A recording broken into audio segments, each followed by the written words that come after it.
अच्छा। हम्म। हम्म। हम्म। अच्छा।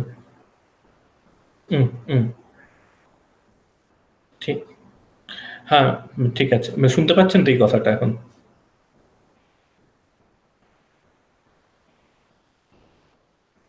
হ্যাঁ, হ্যাঁ, হ্যাঁ, হ্যাঁ। আমি অডিবল কি? আমি কি অডিবল? ও, ঠিক। ঠিক আছে। ঠিক আছে। হুম, হুম, হুম, হুম, হুম, হুম, হুম, ঠিক আছে। ওকে।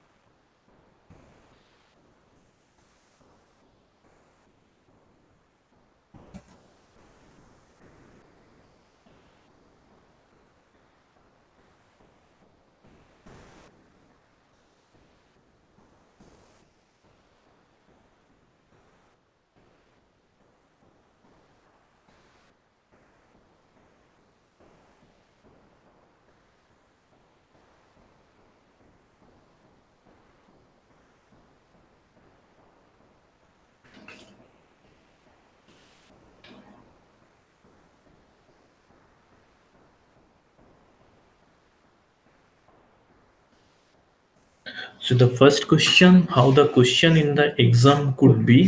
So question will be multiple choice question, and you will have four options or two options for each questions. You have to select the correct one, and there is no negative markings. But you have to do a little bit of mathematics also, for which I may suggest you to carry calculator also.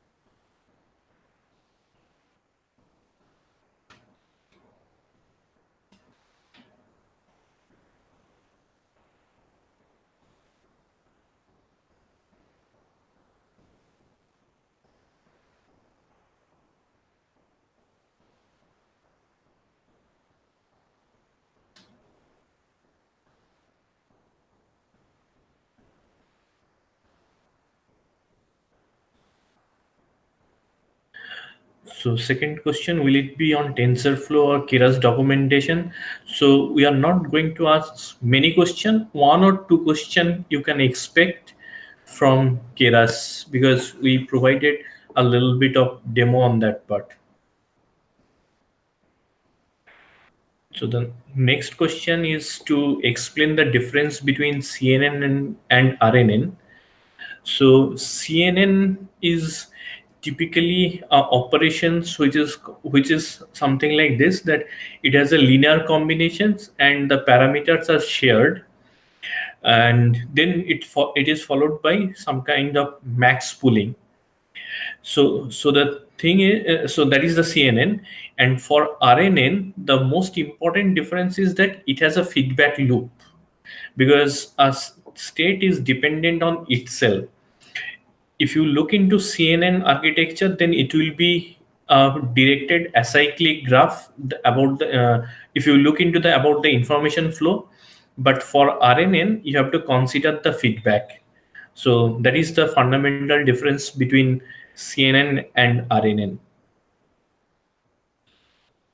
So I'm going to the next question. So question format again. So for the exam, you will find total 40 questions, of which there will be few questions of 1 marks and few questions will be of 2 marks. All will be multiple choice. It will have either two or four options. You have to select the appropriate one, and there is no negative marking. And it's better to carry calculator because there will be few questions on mathematics. So you have to solve some numerical problem.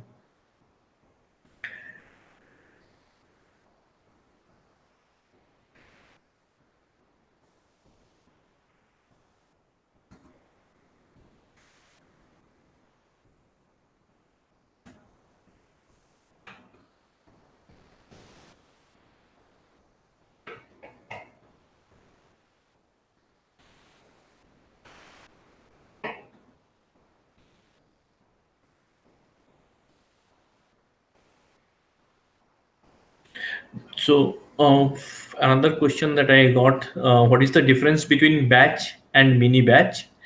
So typically these two terms are used interchangeably. So there is not as such difference. So I just explained during the lecture that one extreme scenario when I consider all the examples, which is called the gradient descent, and when I consider only a single example, it is the stochastic gradient descent. But using a single example, that is a sometimes it may lead to a problematic scenario. So instead of using single example, some people use a number of example, not all the examples. So that forms the mini batch. Some people refer it as a mini batch, some people refer it as a batch kind stuff. So both actually means the same thing.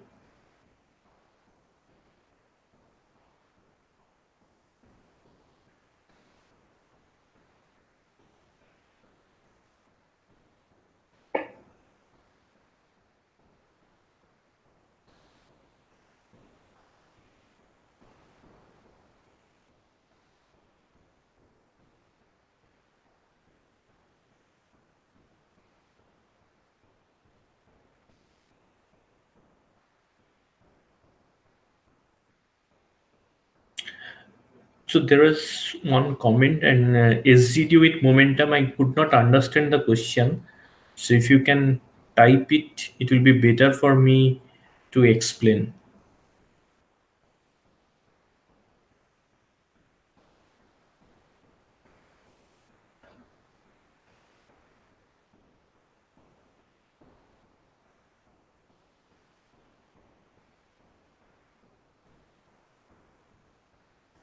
So the first question I will explain that SGD means local minima, GD means global minima.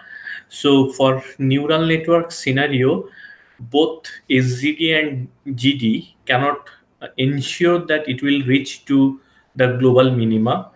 Uh, Usually, most of the time they may reach to local minima, but it is not guaranteed that you will reach to global minima always. But if your function is purely convex, then GD ensures the global minima, so which is not our case because neural network has highly nonlinearity stuff within it. So typically this optimization leads to non-convex nonlinear optimization. So stochastic gradient descent with momentum, so it's a big thing to explain now. So I will give you the rough idea. Like when we do the normal stochastic gradient descents, then we see the examples, we find out the gradient, and we update the gradient, and then we move to a new point. Again at that new point we try to find out the gradient, and then we update the weight parameters based on the gradient, and it works in that way.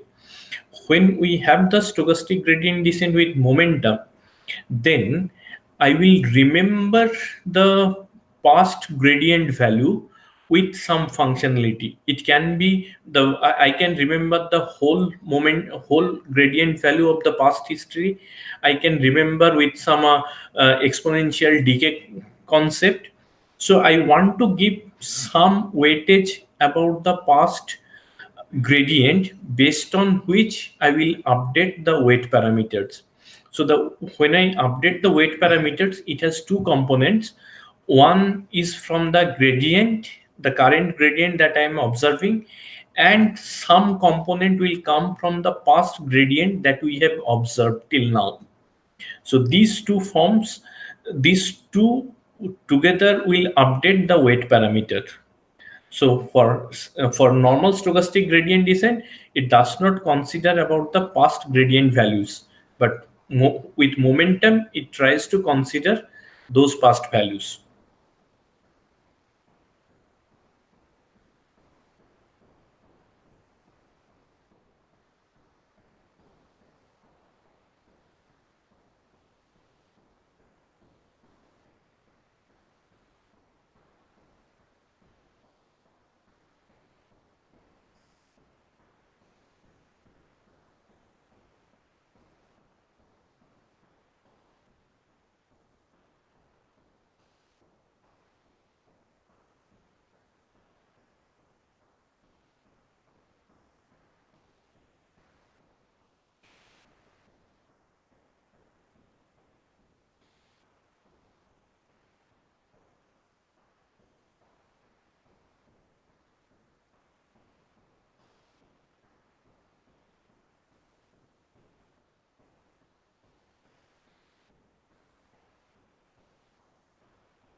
So next question is, please explain max pooling.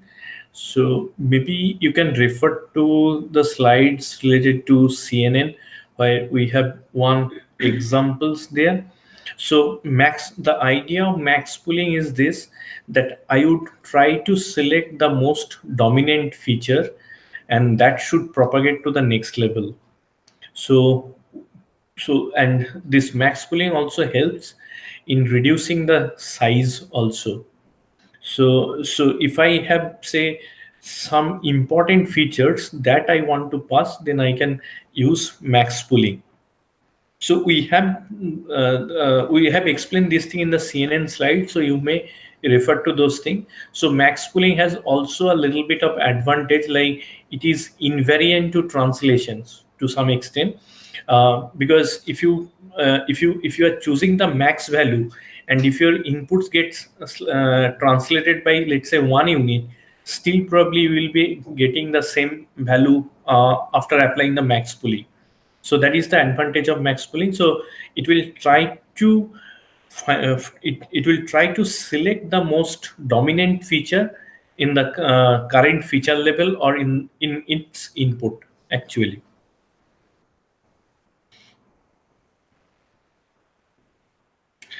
So I'm going to the next question. Is stochastic gradient descent with momentum is nothing but a boosting technique wherein you carry the momentum from the weights to error? I find these two similar. Uh, so if I have understood your question, so let me tell you what is the philosophy behind this stochastic gradient descent with momentum. So so the thing is, when I use momentum, I try to remember the past gradient values, and in several situations it has been observed that if you remember those past gradient values, then you can converge quickly to the to some minima.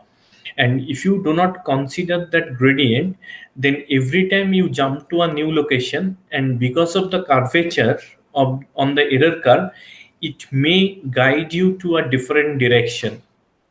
So that can lead to an oscillations, and eventually probably you will go to the same minimum, but it will require more number of steps to converge to there. So when we use this momentum, we try to increase the speed of convergence so that we can achieve a quick convergence to the minima. So that is the main philosophy behind momentum. So the idea came with this one. So if you throw a ball on an icy surface, then it will try to follow its trajectory. Even if you introduce some additional force to it, but it will have some component in the original direction. So because of which it should try to go in that direction. So with that philosophy, people have introduced this concept in this stochastic gradient to achieve quicker convergence. So I'm going to the next question. Does phi x theta in deep neural network means the activation function? And also, do NNN have activation function? So in phi x theta, what we try to mean is that it is some kind of an abstract feature that we are getting from the neural network, and in the last layer we are doing some linear combinations. So just to understand the meaning of what is a neural network, so it is basically identifying some complicated feature which is very difficult to explain in natural language. So those feature we are figuring out through the deep neural using multiple layers, and after that we are doing some kind of linear combination to give the final output. So so this phi is typically represent that it is the abstract feature. And when we have the ANN, in ANN or in single neuron, it has two components. One is the linear combinations of the inputs. So that means W1 times X1 plus W2 times X2 and so on. It can have a bias, and which sometimes we refer to as the pre-activation function or the linear combinations, that stuff. Then we go into the activation function. The activation function actually introduces your non-linearity. So for artificial neural network, or if I have a single neuron, it will have typically two components. One is the pre-activation function, which is the linear combinations of the inputs, followed by some nonlinear activation function. So there is a question: is momentum is same as W? So I am not familiar with W. So maybe if you can explain what does W mean, then I can probably explain. But I have never come across with this terminology along with momentum. So I'm not sure about that stuff. So there is a question. So why? So phi is combinations of all initial layers in DNA. So that is just kind of a representation. So if I can say that all the initial layers except the last layers, that all this complicated functionality is represented by phi, followed by some linear combinations of this set of stuff. So I can visualize this phi uh, as an abstract set of features that the neural network has learned, and after that it will be simple linear combinations of that stuff. So this is just a view of the neural network. You can view in different ways as well, but this is just one of the view, just to give you an idea of what does abstract feature means.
This was taught in CSP.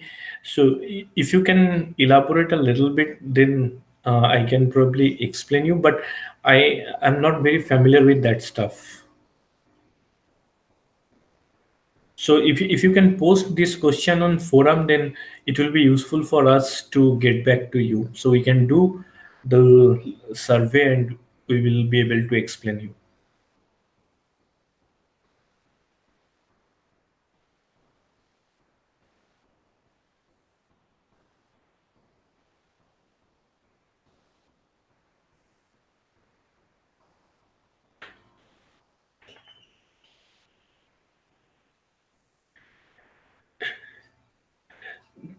So for Tableau stuff, it remembers last few points.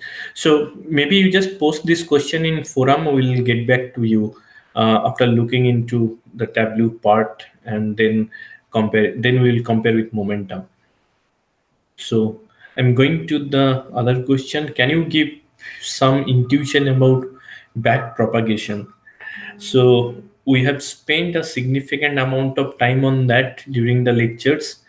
So so the thing is, the back prop the so when we try to find out the weight parameters in neural network, we take an example, we propagate that example through the neural network, and we observe some output. And since we have a golden output or the label, we can find out the difference between the golden output or the label stuff with the predicted one from the neural network. So we can observe the error that we are making. And now, after observing that error, we should take some corrective measures on the weights such that my error is reduced. So in order to do that, we take that error value and we find out the gradient. Based on the gradient, we try to update that weight parameter. Why we take the gradient? Because we try to find out that if I vary the gradient, or if I vary the weight parameter, then how my prediction is going to vary. Because if I know this relation, that if I change my W parameter a little bit, how my error value is going to get changed, if I have that relation, then I will be able to take appropriate action on my weight parameter. So I will change my weight parameter in such a way that my error value is reduced. So therefore I need to find out a relation between these weight parameters and the error value. So for which we need to find out the gradient, and that gradient can be computed through the using the chain rule, and that is the actual back propagation of your gradient in the reverse direction of your network.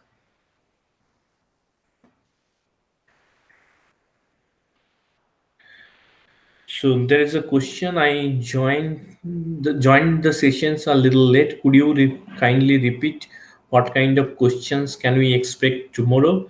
So you can expect questions from deep learning. All will be multiple choice questions. There is no negative markings, and you have to solve a little bit of numerical problem, and for which you may carry calculator along with you, because some numerical stuff you have to compute, and all will be multiple choice, maybe two choices or four choices. uh, those simple questions, and questions will have either 1 marks or 2 marks typically, so which can be solved in 1 hour.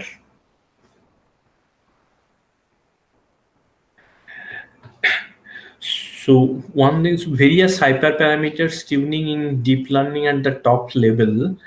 So if you want to find out that how an hyperparameter is affecting the deep learning model, then you can do that experiment by varying that hyperparameter and observe that how your system is behaving. And we have discussed this thing in the towards the end of the course, when we talked about the grid search, because when we say the hyperparameter tuning, It's basically we need to find out the best parameter for that, best values for that hyperparameter. And typically it's easy to choose a region for that hyperparameter, and on that region or in a particular zone I have to select that hyperparameter, for which we can actually apply something called grid search, which will be some variant of binary search methodology to choose the hyperparameter quickly.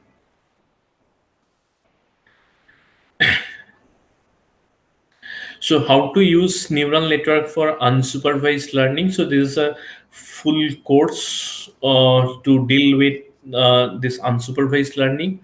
So one quick idea that I will give you, and probably you have seen this part on some other courses like autoencoder, like whatever input I'm giving to my network, at the end I'm going to learn the same thing, but in between I have the representation of the input in using a smaller number of features. So if I look into that smaller set of features, so which is kind of a learning. So this is kind of a very basic stuff that I give an input and I represent the input using a small number of features. Then I again regenerate the input itself. So that is a kind of a unsupervised learning. So something similar to your PCA kind of stuff. So next, I'm going to next question. So back annotation is commonly used technique in compilers, STA synthesis routing. Is back propagation is similar concept in AI? So so back annotation in static timing analysis is different and back propagation is different, because in the back propagation what we do, we back propagate the gradient value. So we need to do a topological traversal, or the topological traversal of the network starting from the output to the input. In back propagation we do the same stuff, but we propagate the gradient along the network, and the update in the weight parameters is as per the norms of the neural network, not like your back annotation or kind of a static timing analysis. But the idea is that you have to do the traversal of the graph starting from the output to the input. So larger the gradient of a parameter, larger will be the allocation of final error for it to correct. Larger gradient of a parameter, larger will be the allocation of final error. So if I have a larger error, then I can make a big modification on my weight parameter.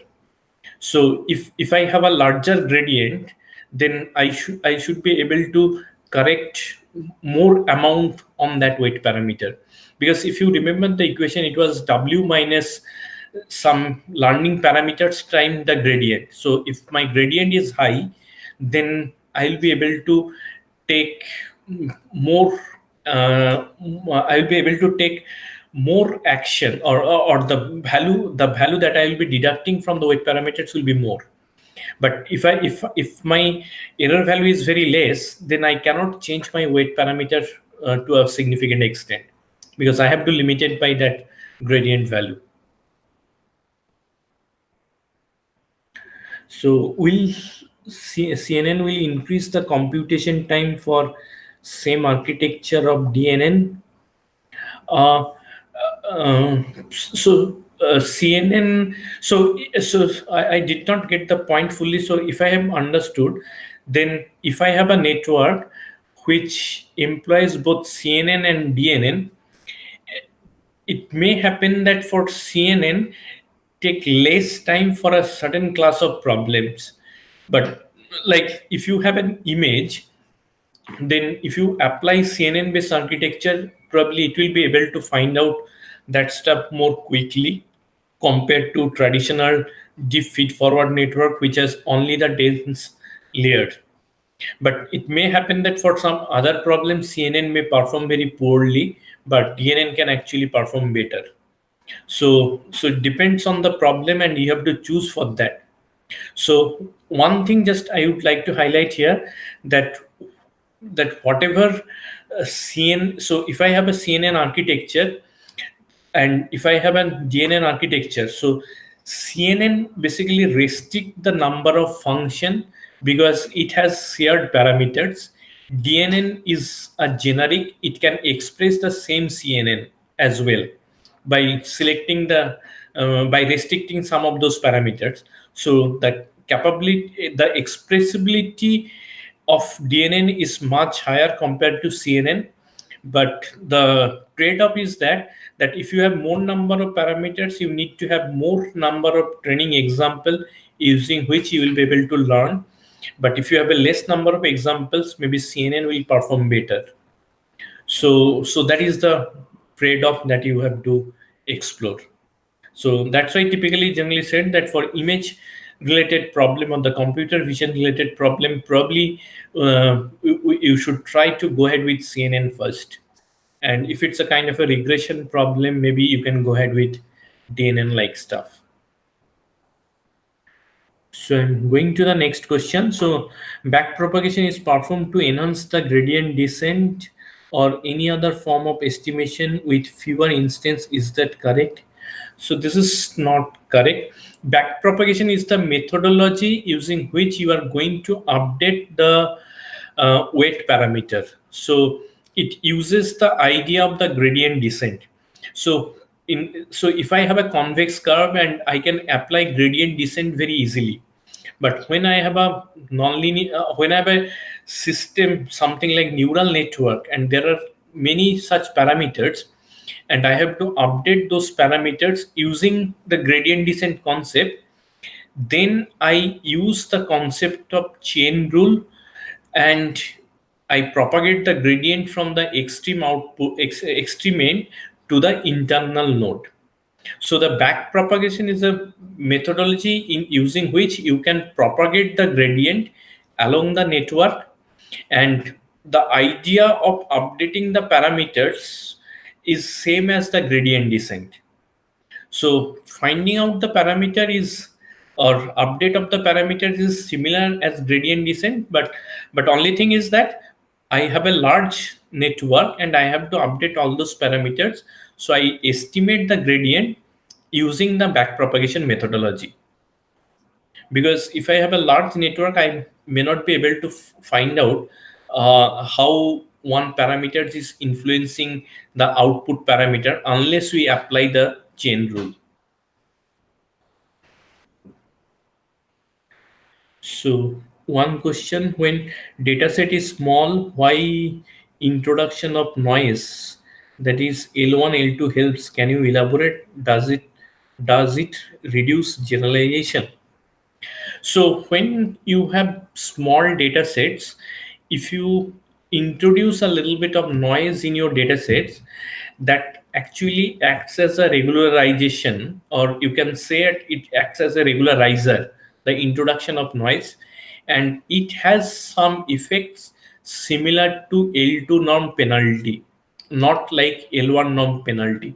So it will be, if I introduce noise on my example, this will act as a L2 norm penalty that can be proved some using some mathematics. So I'm not going into that proof. You can refer to the book also. And it actually helps because you are creating some kind of fake data, but the data that you are generating is should be labeled correctly.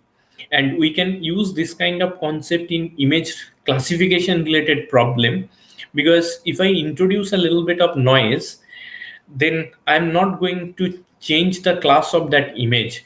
But if I introduce a significant of noise, then my class can get changed.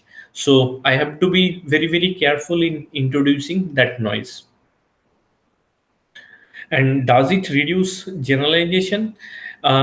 No, it's not reduce the generalization. The purpose of introducing any kind of regularization stuff is to reduce the generalization error at the cost of training error. So This is done so that we observe the better thing from the generalization part or from the testing part.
So I see. So backpropagation is a necessary technique for large feature networks.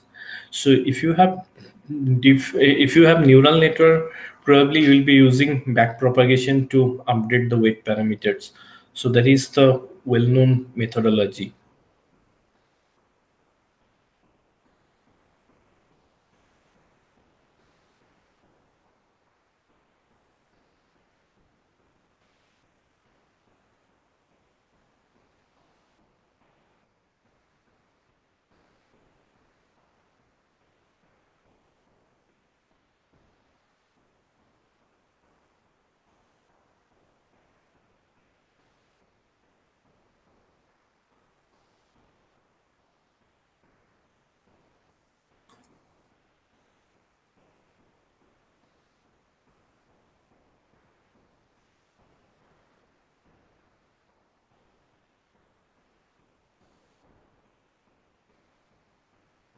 So is Keras an interface to any kind of DNN, but it itself is not any DNN, right?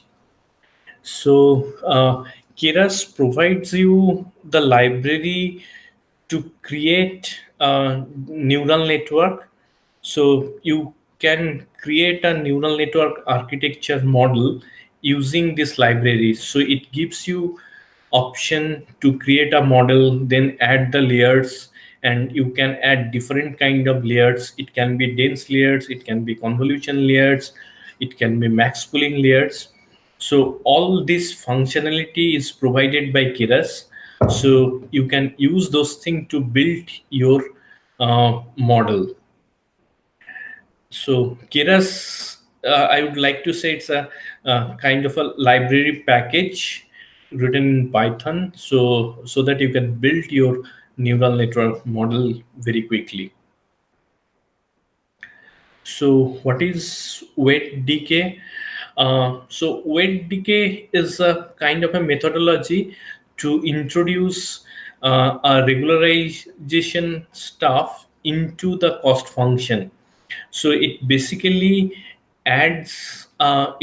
says that how much weightage I want to give on the weight parameters. Like we used to add, say, lambda times w square on the L2 penalty term, or in the cost function.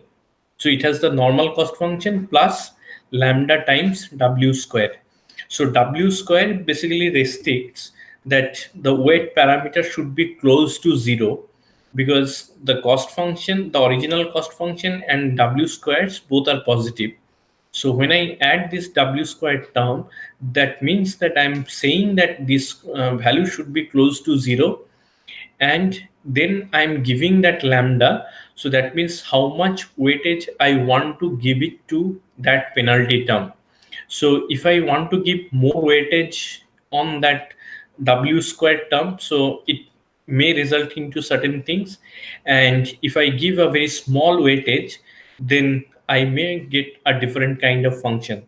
So we have talked about this part in overfitting scenario. So we have shown one example with respect to regression stuff. So if I choose the lambda value to a very small, we may observe that my fit is not good. And if we choose a very high value, again we observe that the fit is not good. So we need to select the best value for that weight decay parameter. So it acts as a kind of a hyperparameter for my neural network. So you can look into that slides in the slide set. So next question, what is the difference between L1 and L2 regularization? So L2 regularization is the most simplest one. So you just add up parameters. Uh, you just try to consider the absolute value of the weight parameters in a very crude sense, because you add the term like lambda times w square. So you will get the absolute value of those weight parameters. So that is your L2 regularization. L1 regularization adds the exactly the absolute value. So L2 norm actually uses the square of the weight value. L1 uses the absolute value. So it will be lambda times mod of W1. So when we do this regularization with respect to L2, it basically scales the eigenvalues of the curvature matrix. So it tries to pull a particular eigenvalue to close to zero, and this eigen, so close to zero, and this eigenvalue basically represents the curvature along which there will be less variation. So if I have a less variation on a particular direction, that that eigenvalue will be brought to zero. And if I have a very high eigenvalue that represents the high curvature on a particular direction, that value will remain close to it. So that is related to L2 regularization. L1 regularization is more complex, and the basic idea, or the in a very broad sense, this the philosophy is something like this, that if it crosses a certain threshold value, then I will keep the parameter, otherwise I will make that parameter to be zero. So it acts like as a kind of a thresholding stuff. So if I observe a certain value on certain direction, and if it is above some threshold, then I will make it to be make it I will update that value with some mathematical stuff. But if it's below that threshold, then I will make that value to be zero. So that is more involved for the L1 regularization. So weight decay is the lambda parameter. So weight decay, the whole stuff is called the weight decay methodology, and maybe the lambda parameter will be denoted as the weight decay parameter. So which is acts as a hyperparameter.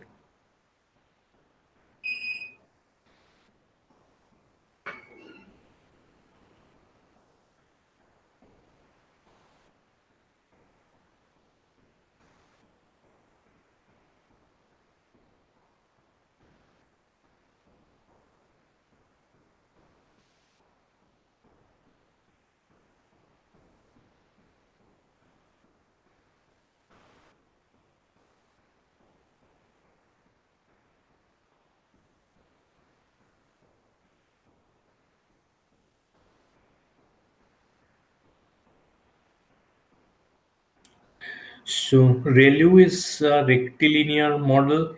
Is there any other rectilinear model in DNN?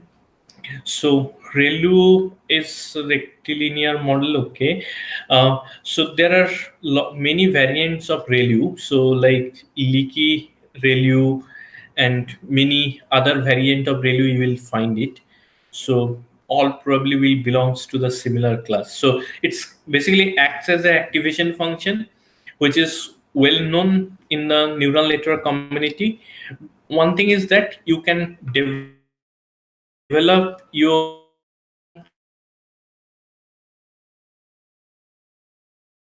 activation. So not like that you have to choose only ReLU or the functionality available there. Any kind of function as an activation function.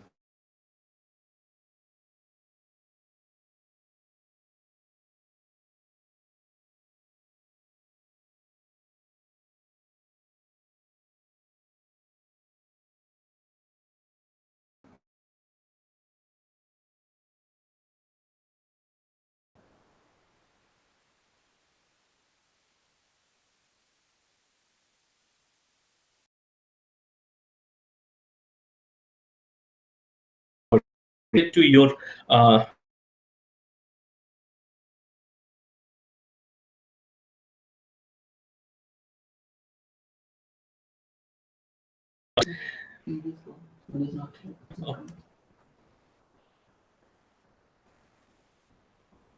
my system got hanged. No,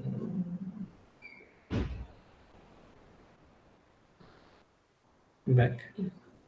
Okay, so there are some technical glitches. So what does the curvature matrix in L1 denote exactly? So it will involve a significant amount of mathematics, but in a very crude sense.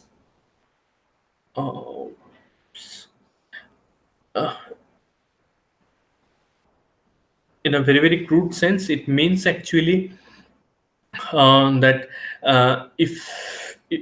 if you have some eigenvalues um, which is above certain threshold, you are going to update, and if it's less than that, you will make it to be zero. So and the curvature stuff you will get it from your Hessian matrix. So you can just see the mathematics part from the book and you can observe it. So I'm going to the next question. Is hyperparameter tuning grid search? Is there any intelligent method that works by tuning hyperparameter in the direction which has reduced the loss? So uh, so hyperparameter is basically used uh, to define your architecture stuff. So what are the set of functions you are going to consider? So it does not look into the loss directly, because the loss will be looked after by the weight parameters. But only thing I need to ensure that my model has the enough capacity to represent that loss curve.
Just YouTube chat.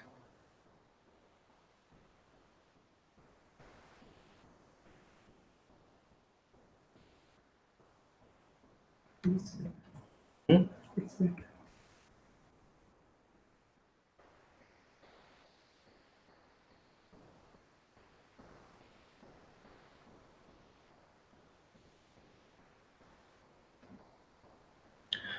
Okay, so uh, I think my system is creating some problem. So let me see.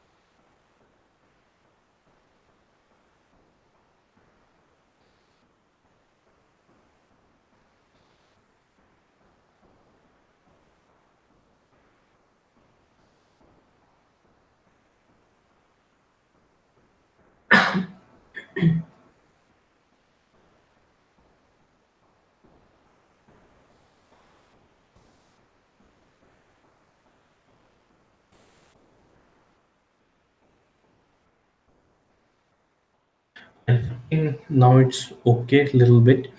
So, so what I was talking about is the hyperparameter tuning. Is there any intelligent method that works tuning hyperparameters in the direction which has reduced the loss?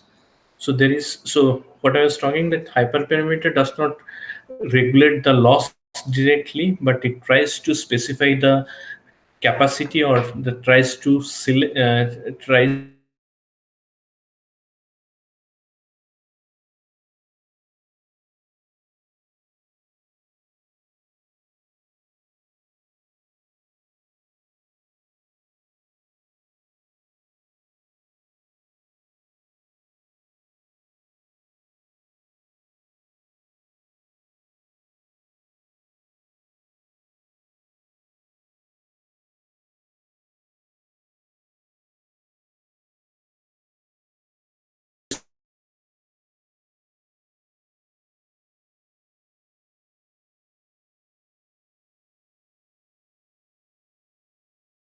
uh,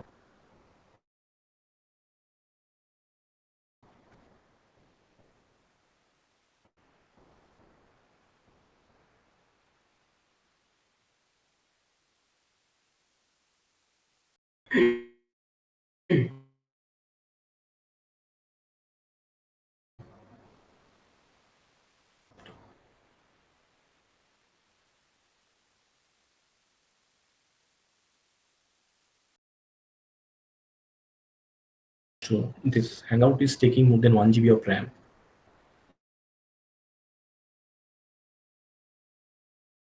which is doing all those things, broadcasting and all those things.